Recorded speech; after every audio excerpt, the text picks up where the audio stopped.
नमस्कार सम्पूर्ण साथीहरुमा म आज यस भिडियोमा नेशनल पार्क एन्ड वाइल्डलाइफ समूह गेम स्काउट को लागि लोकसेवा आयोगद्वारा 2074 सालमा सोधिएका प्रश्नहरू मध्ये खण्ड 1 अर्थात् भाग 1 प्रश्न नम्बर 1 देखि प्रश्न नम्बर 20 सम्मका प्रश्नहरू लिएर यहाँहरु माझ उपस्थित भएको छु। सायद हजुरहरुलाई यस भिडियोले हुन गइरहेको वनरक्षकको परीक्षाको लागि सहयोगी हुनेछ र म हजुरहरुका लागि यस भिडियोमा सम्भावित सही उत्तर मात्र नभनेर सम्भावित सही उत्तर हुनुका कारण समेत बताउने भएको हुँदा हजुरहरुलाई यस भिडियोबाट प्रश्न सोधिएका प्रश्नको सही जवाफ मात्र नभई त्योसँग सम्बन्धित अन्य कुराहरू समेत थाहा हुने भएको हुँदा हजुरहरुले यस भिडियोलाई हेरेर शेयर गरिदिनुस्।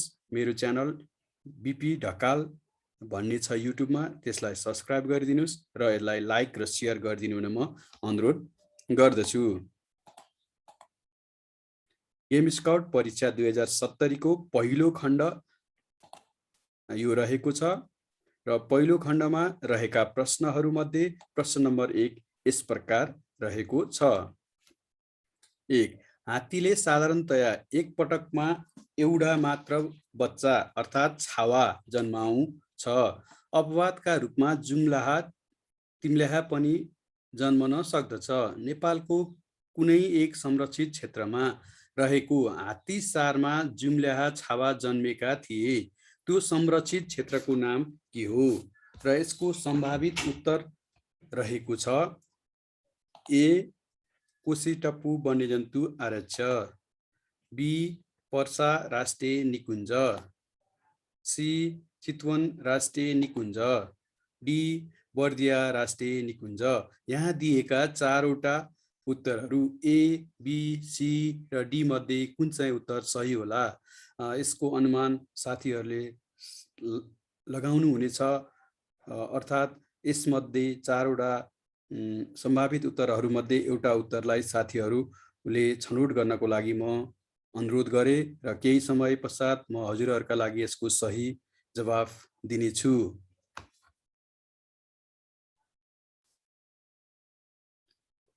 सायद हजुरहरुले यसको सही जवाफ आकलन गरिसक्नु भएको होला र मलाई लाग्छ हजुरहरुले सही जवाफ यस चारवटा सम्भावित उत्तर मध्ये एउटा सही जवाफ छानिसक्नु भएको छ र म हजुरहरुका लागि सही जवाफ प्रस्तुत गर्न चाहन्छु जुन यस प्रकार रहेको छ। सी चितवन राष्ट्रिय निकुञ्ज र चितवन राष्ट्रिय निकुञ्जको खोरसोरमा रहेको हात्ती प्रजनन तथा हात्तीसार केन्द्रमा देवकल्ली भन्ने हात्तीबाट दुईवटा छावा जुन राम र लक्ष्मण राखिएको थियो तिनीहरूको नाम जन्मिएका थिए र हाल नेपाल सरकारले प्रकाशित गरेको जुन राष्ट्र बैंकद्वारा प्रकाशित हुने नेपाली मुद्रा छ हो नेपाली मुद्राको 1000 को नोटमा यो राम र लक्ष्मण को फोटो सहितको 1000 को नोट प्रकाशित हुने पनि गरेको छ। यसकारण यो प्रश्नको सही जवाफ सी चितवन राष्ट्रिय निकुञ्ज रहेको छ र प्रश्न नम्बर 2 यस प्रकार रहेको छ। 2 जैविक विविधता संरक्षणका मुख्य चुनौतीहरू हुन्। यसका सम्भावित उत्तरहरू रहेका छन्। ए वनको क्षयीकरण, वन विनाश र वासस्थान टुक्रिनु, बी चोरी शिकार र अवैध व्यापार, सी जनसङ्ख्या र घरपालुवा पशुको संख्या वृद्धि र मानव वन्यजन्तु द्वन्द्वमा वृद्धि, डी माथिका सबै। साथीहरू यसका सम्भावित उत्तरहरू ए, बी, सी, डी मध्ये के हुन सक्छ त? हजुरहरूले एकपटक यसको सही उत्तर आकलन गर्नुस् वा अनुमान लगाउनुस्। म केही समय पश्चात हजुरहरूलाई यसको सही जवाफ दिनेछु। सायद हजुरहरूले यसको सही जवाफ अनुमान लगाइसक्नु भयो होला र यसको सही जवाफ रहेको छ डी माथिका सबै।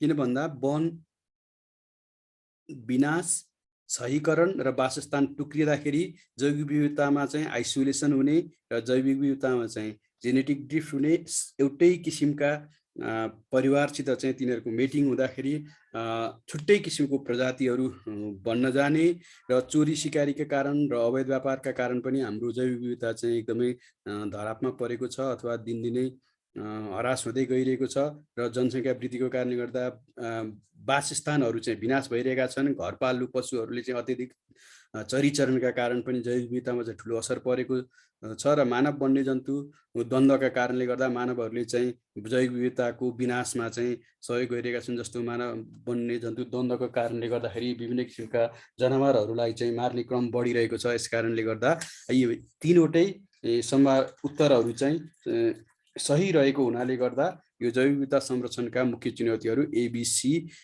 का सही रहेकोले गर्दा यसको सही जवाफ चाहिँ डी माथिको सबै हुन्छ। र प्रश्न नम्बर 3 यस प्रकार रहेको छ।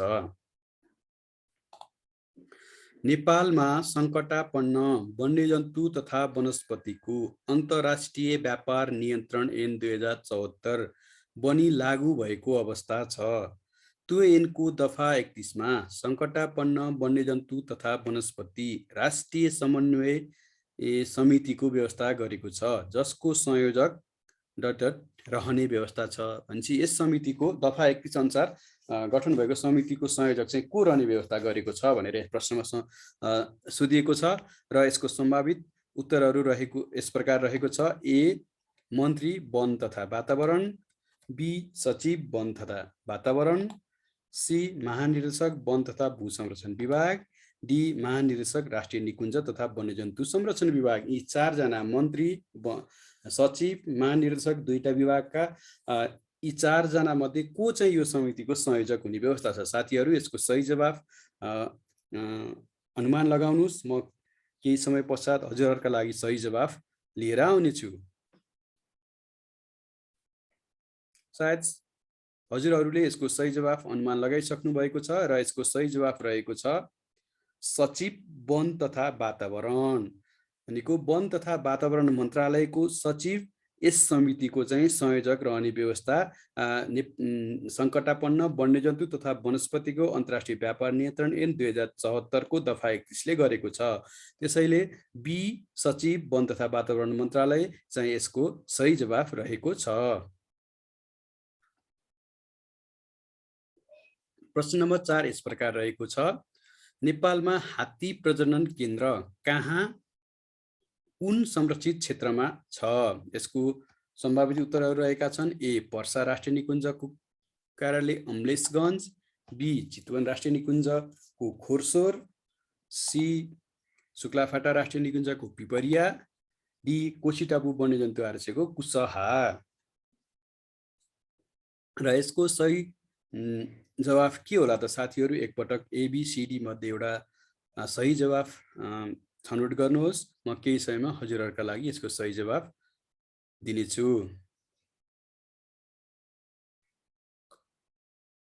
सायद हजुरहरूले यसको सही जवाफ आकलन गरिसक्नु भयो होला र यसको सही जवाफ रहेको छ बी चितवन राष्ट्रिय निकुञ्जको खोरसोर। राष्ट्रिय निकुञ्ज तथा वन्यजन्तु संरक्षण विभाग अन्तर्गत 20 वटा राष्ट्रिय निकुञ्जहरू, एउटा वन्यजन्तु आरक्ष, एउटा शिकार आरक्ष र 6 वटा संरक्षण क्षेत्रहरू गरेर 20 वटा हाम्रो संरक्षित कार्यालयहरू छन्। त्यो कार्यालयहरूमध्ये तराईमा रहेका संरक्षित क्षेत्रहरू अर्थात् संरक्षित कार्यालयहरूमा चाहिँ हाम्रो के छ भन्दाखेरि हात्ती सारहरू रहेका छन्। त्यो मध्ये चितवन राष्ट्रिय निकुञ्जमा रहेको खोरसोरको हात्ती केन्द्रलाई चाहिँ प्रजनन केन्द्रको रूपमा चाहिँ विकास गरिएको छ र त्यहाँ हात्ती प्रजनन केन्द्र रहेको छ। त्यसैले यसको सही जवाफ बी चितवन राष्ट्रिय निकुञ्जको खोरसोर रहेको छ। र प्रश्न नम्बर 5 यस प्रकार रहेको छ। निकुञ्ज आरक्षभित्र आगलागी भएमा के गर्ने? ए दमकल बोलाउने। सम्भावित उत्तरहरू मध्येको ए दमकल बोलाउने, बी विपरीत दिशाबाट आगो लगाई नियन्त्रण गर्ने प्रयास गर्ने, सी स्थानीय वा सुरक्षा निकायलाई खबर गरी सहयोग माग्ने, डी सम्बन्धित निकायमा खबर गर्ने। साथीहरू यसमा दिएका 4 वटा सम्भावित उत्तर मध्ये के चाहिँ यसको उत्तर हुन सक्छ होला अनुमान लगाउनुस्। म केही क्षणमा हजुरहरूलाई यसको सही जवाफ लिएर उपस्थित हुनेछु। सायद हजुरहरूले यसको सही जवाफ अनुमान लगाइसक्नुभयो र यसको सही जवाफ रहेको छ डी, सम्बन्धित निकायमा खबर गर्ने।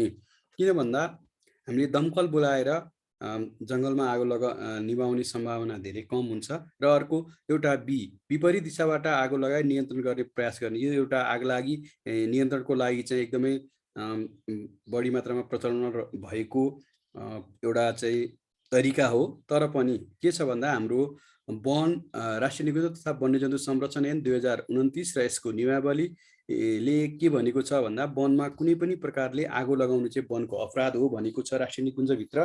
त्यसकारण राष्ट्रिय निकुञ्जमा अर्को क्षेत्रबाट आगो लगाउँदाखेरि लगाउनु पनि एक किसिमको अपराधै मानिने भएको हुनाले गर्दा यो भन्दा सम्बन्धित निकायमा चाहिँ खबर गर्ने यसको सही जवाफ हुन्छ। त्यसैले यसको सही जवाफ रहेको छ डी, सम्बन्धित निकायमा खबर गर्ने। र प्रश्न नम्बर 6 यस प्रकार रहेको छ, हाब्रेको मुख्य आहारा के हो? हाब्रे अर्थात् हामी के भन्छौँ भन्दा रेड पाण्डा हो। रेड पाण्डाको मुख्य आहारा के हो? र सम्भावित उत्तरहरू रहेका छन् ए, रुख बिरुवाको पात, बी, घाँस, सी, निगालेको पात कमलो डाँठ, डी, माथिका सबै। र साथीहरू यसको सही जवाफ के हुन सक्छ? एकपटक अनुमान लगाउनुस्। म केही समयमा हजुरहरूलाई यसको सही जवाफ लिएर आउनेछु। सायद हजुरहरूले यसको सही जवाफ अनुमान लगाइसक्नुभयो, एबीसीडी मध्ये एउटा, र यसको सही जवाफ रहेको छ सी, निगालेको पात र कमलो डाँठ। यो हाब्रे अर्थात् रेड पाण्डाले सबैभन्दा मन पराउने र उसको एकदमै प्रिफर्ड भन्छ कि प्रिफर्ड चाहिँ स्पेसिस के हो भन्दा उसले निगालेको पातहरू र कमलो डाँठहरू खान मन पराउँछ। त्यसैले यसको सही उत्तर सी, निगालेको पात र कमलो डाँठ रहेको छ। मलाई लाग्छ हजुरहरूले पनि यही उत्तरलाई छनौट गर्नुभएको थियो र हजुरहरू पनि सही रहनु भएको थियो। र प्रश्न नम्बर 7 यस प्रकार रहेको छ, वर्तमान कानुनले संरक्षित सूचीमा नसमेटेको तलका वन्यजन्तु मध्ये कुन हो? तल दिएका वन्यजन्तु मध्ये कुन चाहिँ संरक्षित सूचीमा पर्दैन? राष्ट्रिय निकुञ्ज तथा वन्यजन्तु संरक्षण ऐन 2029 को अनुसूची 1 मा नपर्ने जनावर कुन हो तलका मध्ये भनेर यस प्रश्नले सोधेको हो। र यसको सम्भावित उत्तरहरू रहेको छ ए, नीलगाई, बी, कृष्णसार, सी, चौका, डी, चिरु। र साथीहरू एबीसीडी मध्ये यसको सम्भावित उत्तर कुन हुन सक्छ? अनुमान लगाउनुस्, हजुरहरूले छनौट गर्नुहोस्। म केही समयमा हजुरहरूलाई यसको सही जवाफ दिनेछु। सायद हजुरहरूले यसको सही जवाफ छनौट गरिसक्नु भएको छ र यसको सही जवाफ रहेको छ ए, नीलगाई। यसमा दिएका 4 वटा सम्भावित उत्तर मध्ये कृष्णसार, चौका र चिरु राष्ट्रिय निकुञ्ज तथा वन्यजन्तु संरक्षण ऐन 2029 को अनुसूची 1 मा सूचीकृत गरिएको नेपालका 26 वटा स्तनधारी जनावरहरू मध्येका रहेकाले यी बी, सी र डी को चाहिँ उत्तर सही रहेको छैन यो प्रश्न अनुसार। त्यसैले ए, नीलगाईलाई चाहिँ यो राष्ट्रिय निकुञ्ज तथा वन्यजन्तु संरक्षण ऐन 2029 को अनुसूची 1 मा राखिएको छैन। त्यही भएर यसको सही जवाफ ए, नीलगाई रहेको छ। र प्रश्न नम्बर 8 यस प्रकार रहेको छ, घडियाल गोहीको मुख्य आहारा के हो?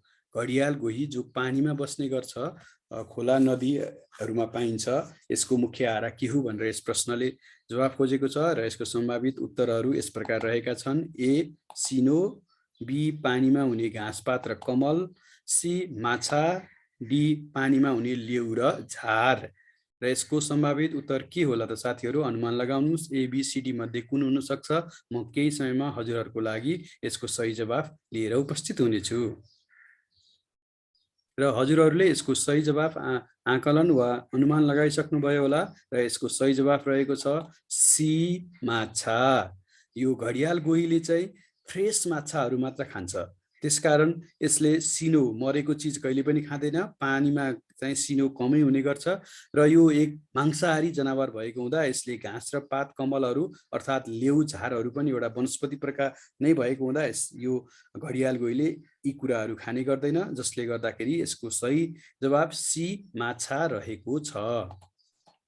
र प्रश्न नम्बर 9, यस प्रकार रहेको छ। नेपालको पहिलो राष्ट्रिय निकुञ्ज चितवन राष्ट्रिय निकुञ्ज र यसको मध्यवर्ती क्षेत्रको वर्तमान अवस्थामा क्षेत्रफल क्रमशः कति हो? यस प्रश्नले के सोधेको छ भन्दा पहिलो राष्ट्रिय निकुञ्ज चितवन हो र चितवनको हालको क्षेत्रफल, चितवन राष्ट्रिय निकुञ्जको कोर एरियाको क्षेत्रफल कति हो र यसको बफर जोनको क्षेत्रफल कति हो भन्ने यस प्रश्नको चाहिँ ले सोधेको छ र यसको सम्भावित उत्तरहरू रहेका छन्। ए 932 वर्ग किमी र 750 वर्ग किमी, बी 952.63 वर्ग किमी र 729.37 वर्ग किमी, सी 637.37 वर्ग किमी र 285.3 वर्ग किमी र डी माथिका कुनै पनि होइन।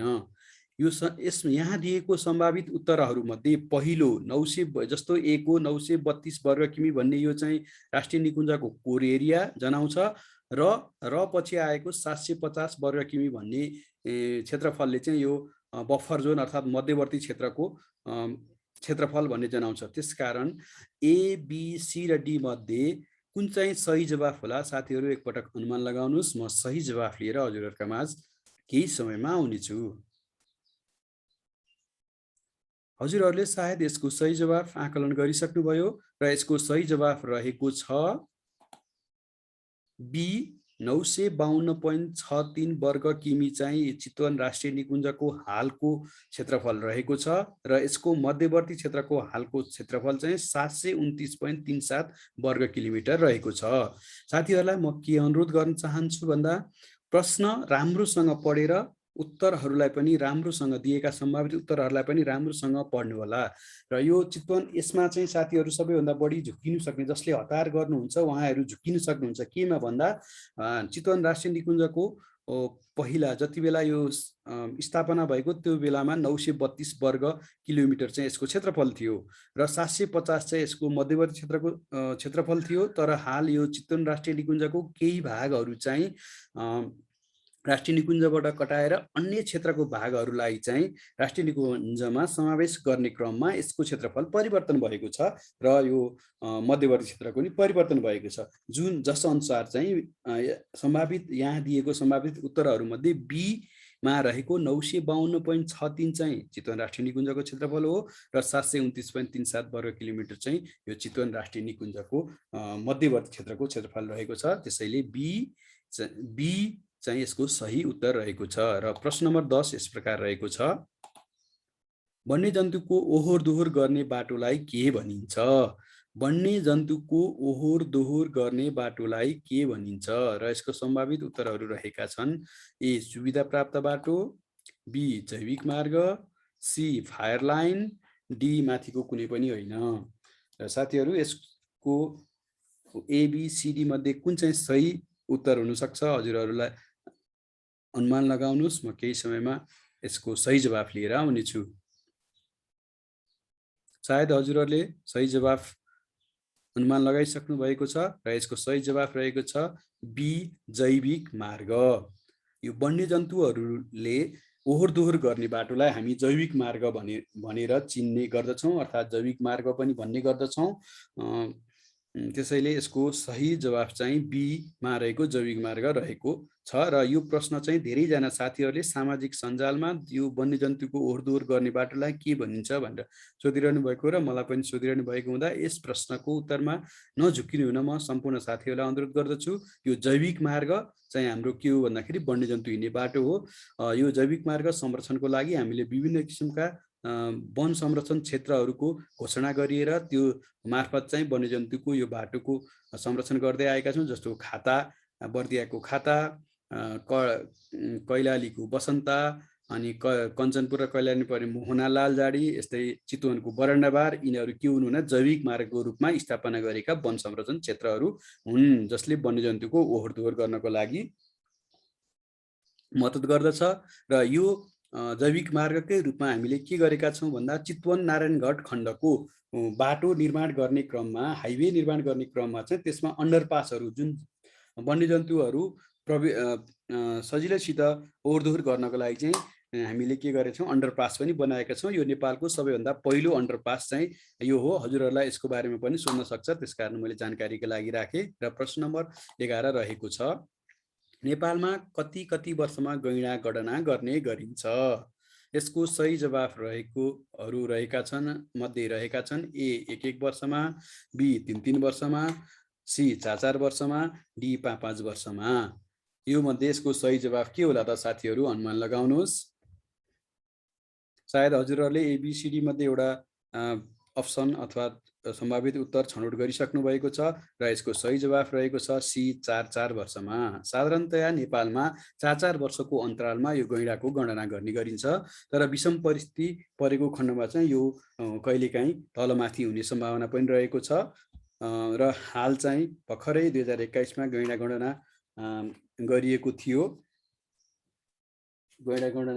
थियो र सो अनुसार चाहिँ चितवन राष्ट्रिय निकुञ्जमा 694 वटा, बर्दिया राष्ट्रिय निकुञ्जमा 38 वटा, शुक्लाफाटामा 17 वटा र पर्सा निकुञ्जमा 3 वटा गरेर 752 वटा गैंडा चाहिँ यो 2021 को गणनाले प्रकाशित गरेको छ। अहिले हाल नेपालमा 752 वटा गैंडाहरू रहेका छन् र यो चाहिँ 2020 मा हुनुपर्ने गैंडा गणना कोभिडको कारणले गर्दा 2021 मा भएको थियो।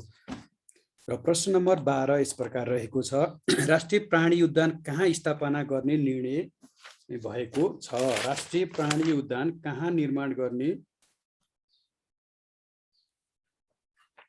भएको छ? यसको सम्भावित उत्तरहरू रहेका छन् A Bhaktapur, B Jhapa, C Sankhuwasabha, D Doti. यसको सम्भावित उत्तर ए बी सी डी मध्ये के होला साथीहरू? अनुमान लगाउनुहोस्। म हजुरहरूलाई केही समय यसको सही उत्तर बताउने छु।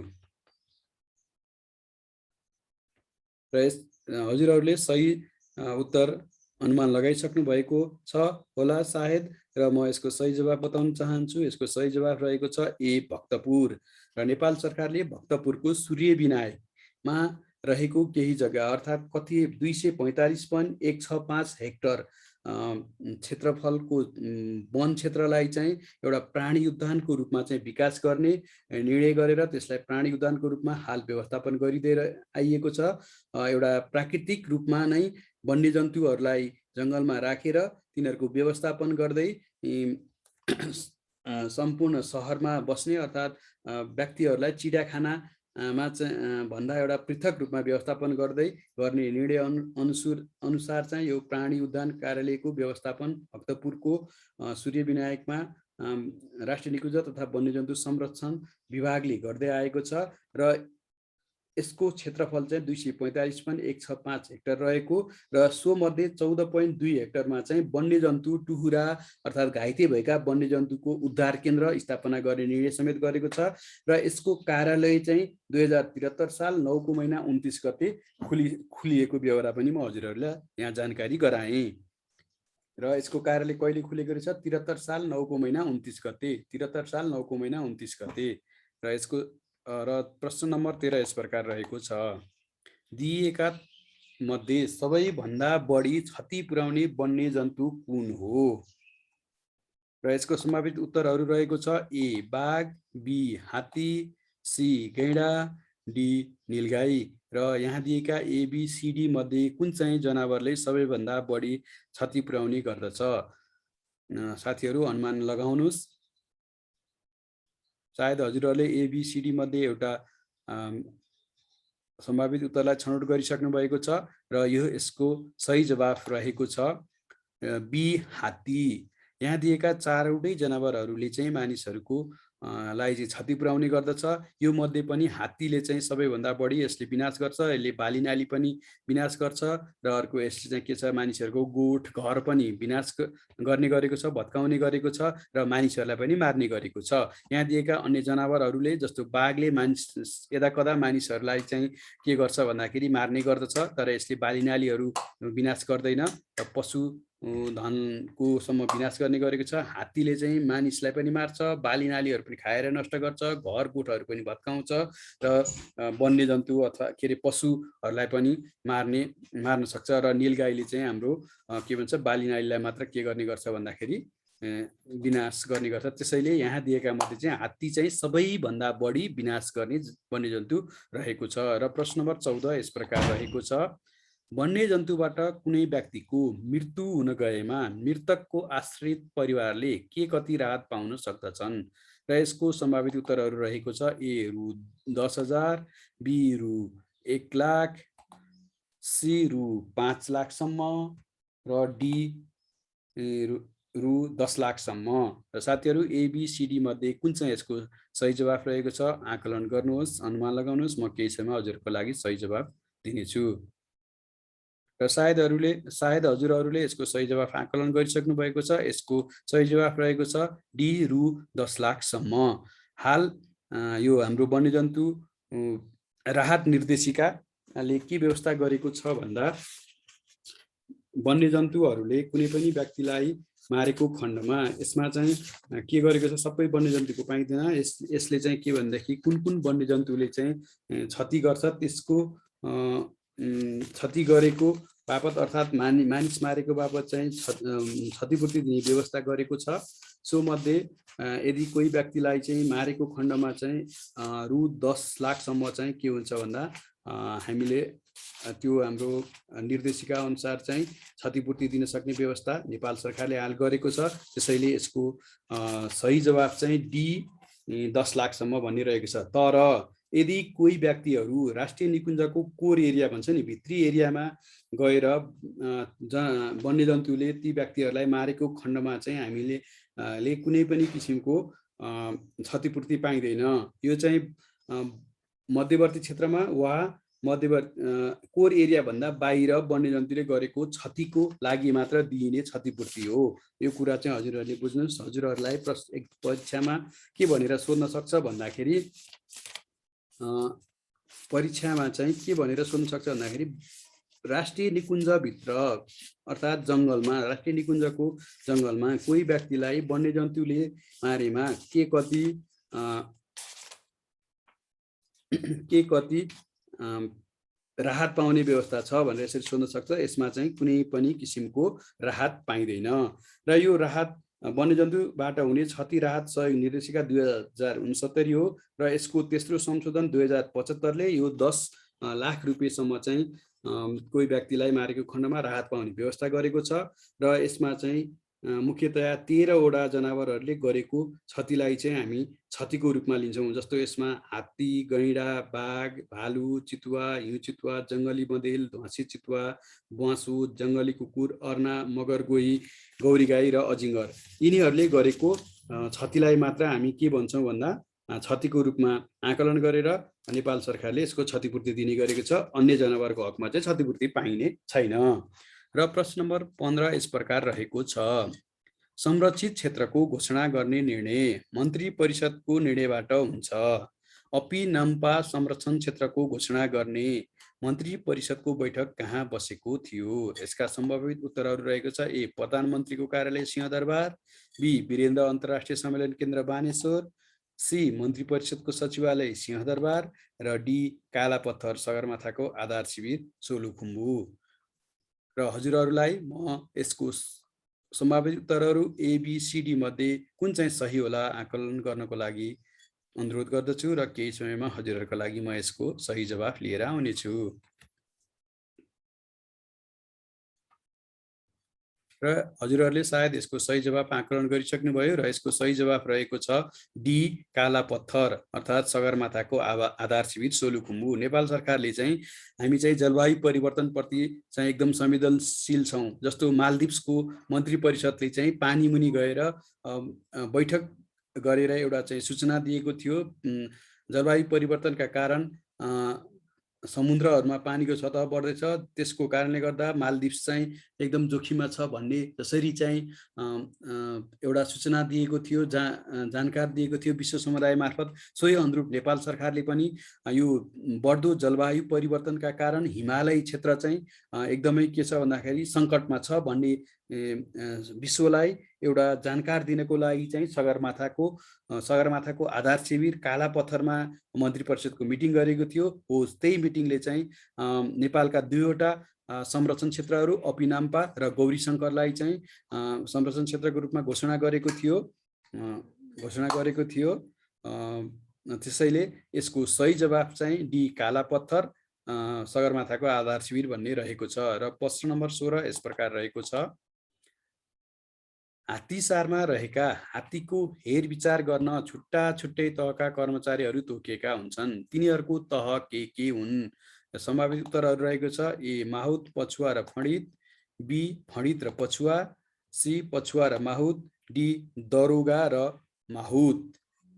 यसमध्ये के सही जवाफ होला? साथीहरूलाई अनुमान गर्नको लागि म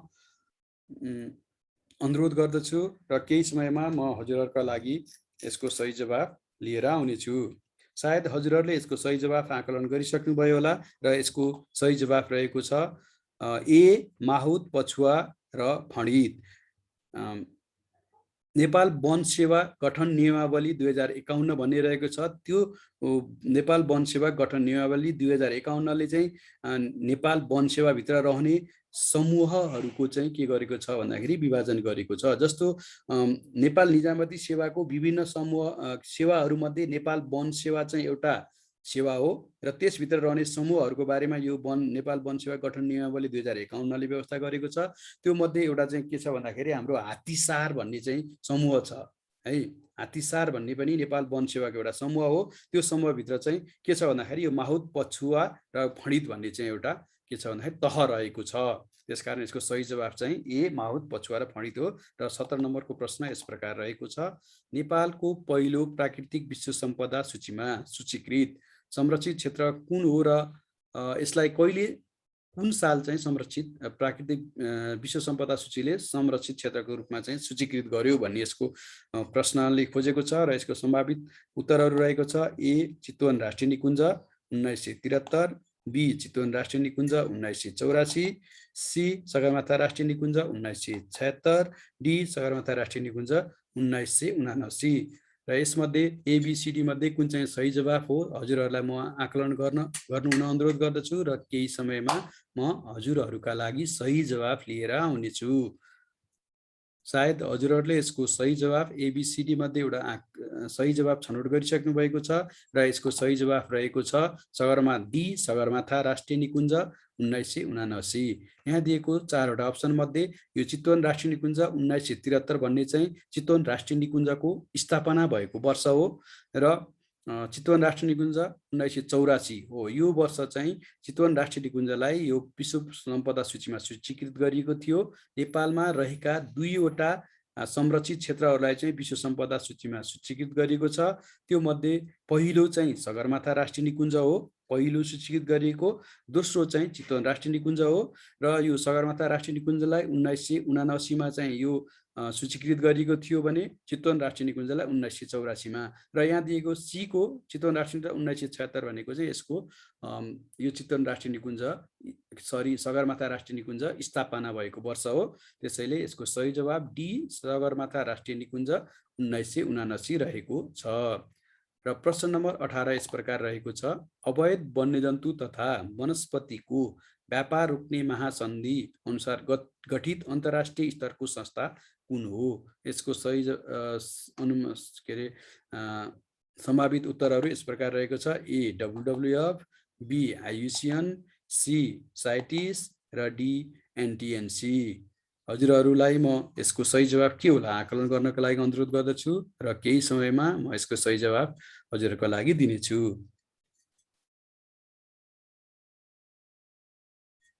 हजुरहरूले यसको सही जवाब सायद आकलन गरिसक्नुभयो र यसको सही जवाब रहेको छ सी साइटिस। हामी यसलाई साइटिस भन्छौँ, convention on international trade in endangered wild flora and fauna species भनेर यसलाई भनिन्छ, जुन नेपालीमा चाहिँ वन्यजन्तु तथा वनस्पतिको सङ्कटापन्न वन्यजन्तु तथा वनस्पतिको अवैध व्यापार नियन्त्रण गर्ने महासन्धि भनेर चिनिन्छ। र नेपाल चाहिँ यसको 1975 बाट पक्ष राष्ट्र हुँदै यसको सदस्य रहेको छ र 2074 मा नेपालले सो सन्धि कार्यान्वयन गर्नको लागि ऐन समेत ल्याएको छ भने ऐन समेत ल्याइसकेको छ। र प्रश्न नम्बर 19 यस प्रकार रहेको छ, नेपाल सरकारले गठन गरेका विभिन्न सेवाहरूमध्ये हात्तीसार समूह कुन सेवा अन्तर्गत पर्दछ? यसको सम्भावित उत्तरहरू रहेको छ। ए नेपाल प्रशासन सेवा, बी नेपाल वन सेवा, सी नेपाल विविध सेवा, डी नेपाल कृषि सेवा। सायद साथीहरूले यसको सही जवाफ आकलन गरिसक्नुभयो, किनभने यस अघिको प्रश्नको जवाफ दिने क्रममा मैले यसको सही जवाफ पनि दिइसकेको छु र यसको म ढिला नगरी हजुरहरूका लागि एन्सर बताउन चाहन्छु। यसको सही जवाफ रहेको छ नेपाल वन सेवा। नेपाल वन सेवाभित्र विभिन्न समूहहरू रहेको छ, जस्तो एउटा के छ भन्दाखेरि जनरल फरेस्ट्री भनिन्छ। अर्को के छ भन्दा राष्ट्रिय निकुञ्ज तथा वन्यजन्तु संरक्षण, यसलाई चाहिँ Nepal national park and wild life समूह भनेको छ। अर्को चाहिँ सोइल कन्जर्भेसन एन्ड वाटरसेड समूह भन्ने छ। अर्को चाहिँ वनस्पति समूह भन्ने छ। अर्को फरेस्ट रिसर्च भन्ने छ। र त्यसपछि चाहिँ यो अर्को के छ भन्दाखेरि यो हात्तीसार भन्ने समूह पनि रहेको छ। यसरी चाहिँ यो हात्तीसार नेपाल वन सेवा भित्रको एउटा समूह हो। र प्रश्न नम्बर 20 अर्थात् पहिलो खण्डको अन्तिम प्रश्न यस प्रकार रहेको छ। नेपालको सबैभन्दा कान्छो राष्ट्रिय निकुञ्ज कुन हो? र यसको सही जवाफ रहेको छ यसको सम्भावित उत्तरहरू रहेको छ। A Chitwan, B Shuklaphanta, C Makalu Barun, D Parsa. र साथीहरू यस्तै प्रकारको प्रश्न वनरक्षकका लागि 2070 मा पनि सोधिएको थियो र केही प्रश्नहरू यहाँबाट यसमा सोधिएका केही प्रश्नहरू हजुरहरूका लागि पनि सोध्न सक्ने सम्भावना रहेको हुनाले गर्दाखेरि म यो भिडियो सम्पूर्ण मैले राखेका भिडियोहरू हजुरहरूलाई हेर्नको लागि म अनुरोध गर्दछु र सायद अघिल्लो भिडियोहरूबाट यसको जवाफ पनि हजुरहरूले पाइसक्नु भएको छ र म यसको सही जवाफ दिन चाहन्छु। यो रहेको छ डी पर्सा राष्ट्रिय निकुञ्ज। र शुक्लाफाटा र पर्सा एउटै वर्ष अर्थात् 2017 मा स्थापना भएका हुन्, तर शुक्लाफाटा भन्दा 4 महिनापछि चाहिँ पर्साको स्थापना भएको छ। जो नेपाली डेटा अनुसार पर्सा चाहिँ 2074 साल 3 को महिना 19 गते राष्ट्रिय निकुञ्जको रूपमा परिणत भएको हो भने शुक्लाफाटा चाहिँ 2073 साल 11 को महिना 9 गते। यो 73 सालको फागुनमा शुक्लाफाटा राष्ट्रिय निकुञ्जको रूपमा परिवर्तन भयो भने पर्सा चाहिँ 74 सालको असारमा गएर राष्ट्रिय निकुञ्जको रूपमा परिवर्तन भएकोले गर्दा हालसम्म रहेका 12वटा राष्ट्रिय निकुञ्ज मध्ये सबैभन्दा सानो राष्ट्रिय निकुञ्जको रूपमा पर्सालाई लिन सकिन्छ। यसरी मैले हजुरहरूका लागि चाहिँ यो गेम स्काउटको 2074 सालमा सोधिएको प्रश्नहरूको पहिलो खण्ड राखे र यसले पक्कै पनि हजुरहरूको आगामी दिनमा सञ्चालित हुने परीक्षाको लागि सहयोगी रहेको छ र म यसका बाँकी खण्डहरू लिएर हजुरहरूको लागि छिटै नै आउने छु। यसकारण यो भिडियोलाई हेरेर लाइक शेयर गरिदिनु होला, मेरो च्यानललाई सब्स्क्राइब गरिदिनु होला र साथीहरूको माझ यसलाई फैलाइदिनु होला भन्दै म हजुरबाट बिदा हुन्छु। शुभ दिन, हस्त, नमस्ते।